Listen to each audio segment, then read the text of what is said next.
हमर माल ने चुमा दै छै कोरोना वायरस के डर से। हमर माल ने चुमा दै छै कोरोना वायरस के डर से।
हमर माल ने चुमा दै छै कोरोना वायरस के डर से।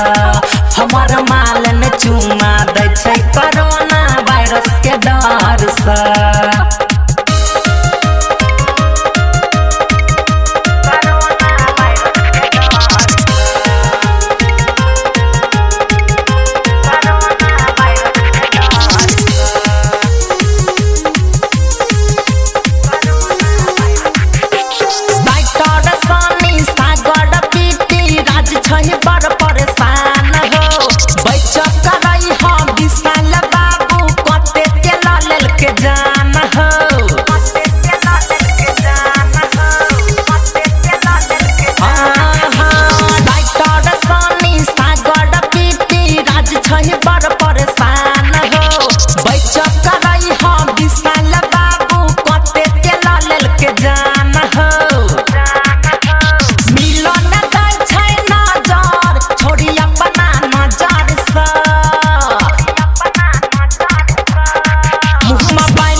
हमर माल ने चुमा दै छै कोरोना वायरस के डर से। हमर माल ने